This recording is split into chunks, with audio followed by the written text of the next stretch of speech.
পঞ্চায়েত প্রধানদের মধুমাস শেষ। বিধানসভায় পাস পঞ্চায়েত সংশোধনী বিল। নয়া বিলের পক্ষে ভোট পড়েছে 169। নয়া আইনে টাকা খরচের ক্ষমতা প্রধানের নয়, চেকে সই করতে পারবেন না পঞ্চায়েত প্রধানরা।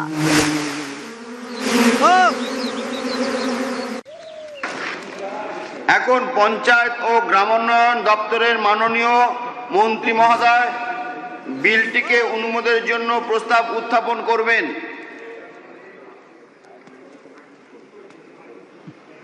মহাশয়, আমার নিবেদন the West Bengal panchayat second amendment bill 2026 bill number 15/2026 যে রূপে বিধানসভায় স্থিরীকৃত হয়েছে সেই রূপে অনুমোদন করা হোক। এখন প্রশ্ন হলো, বিলটি সদনে যেরূপ স্থিরকৃত হয়েছে সেই রূপ অনুমোদন। যে সকল সদস্য এই মতের পক্ষে তারা অনুগ্রহ করে হাঁ বলুন। যে সকল সদস্য এই মতের বিপক্ষে তারা অনুগ্রহ করে না বলুন।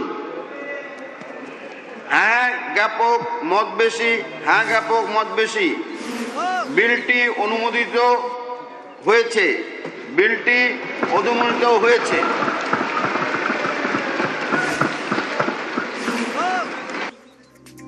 বিজেপি সরকার পঞ্চায়েত আইনে বদল।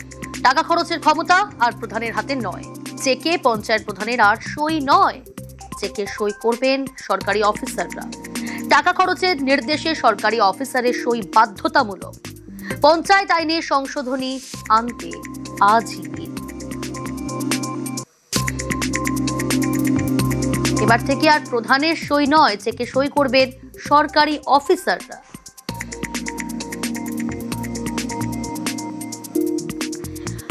পঞ্চায়েত আইন বদলের কারণ কি, এ প্রশ্ন অনেকের।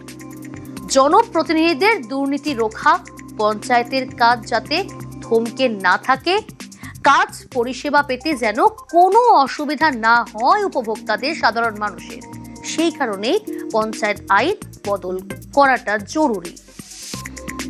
জনপ্রতিনিধিদের দুর্নীতি রোখা যাবে, পঞ্চায়েতের কাজ যাতে থমকে না থাকে সেদিকেও নজর, কাজ পরিষেবা পেতে যাতে কোনো রকম কোনো অসুবিধা না হয়।